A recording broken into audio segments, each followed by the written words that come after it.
రాజన్న సిరిసిల్ల జిల్లా ముస్తాబాదు మండల కేంద్రంలోని కొత్త బస్టాండ్ దగ్గర ఓ శారీ సెంటర్లో చోరీ జరిగింది. 5 మహిళలు చీరలు కొంటున్నట్లు నటించి పట్టు చీరలు కాజేశారు. షాపుకు వచ్చి బేరం చేసి కొనకుండా వెళ్లడంతో షాప్ యజమాని షాప్లోని సీసీ కెమెరాల రికార్డులను పరిశీలించారు. చోరీకి సంబంధించిన విజువల్స్ సీసీ కెమెరాలో రికార్డ్ అయ్యాయి. చోరీ ఘటనపై పోలీసులకు ఫిర్యాదు చేసినట్లు తెలిపాడు షాప్ యజమాని నరేష్.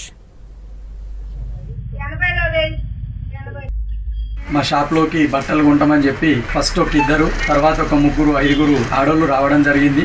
నేను పని మీద బయటకు వెళ్ళడం జరిగింది. అప్పుడే మా అమ్మని మా అక్కకి ఇద్దరిని తువ్వాలలు జాకెట్లు కావాలని చెప్పి ఇక్కడే కౌంటర్ దగ్గర ఆపేసి ఒక 3, 4 ఆడోళ్ళు లోపలికి వెళ్ళి అక్కడ మా చీరలు చూస్తామని చూసుకుంటూ ఒకరి తర్వాత ఒకరు దొంగతనం చేయడం జరిగింది. సీసీ కెమెరాను వాళ్ళు చూసి వెంటనే వాళ్ళు సీసీ కెమెరా ఉందనుకొని బయలుదేరడం జరిగింది.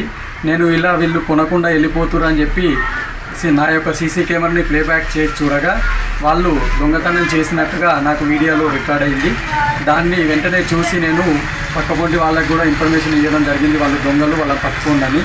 ఈలోపే వాళ్ళు వెళ్ళి చూడగా వాళ్ళు వెళ్ళిపోయినట్టు తెలిసి పోలీస్ స్టేషన్కి వెళ్ళి సార్ గారికి చెప్పడం జరిగింది, ఇన్ఫర్మేషన్ ఇవ్వడం జరిగింది. సార్ గారు కూడా ఎంక్వైరీ చేస్తున్నారు.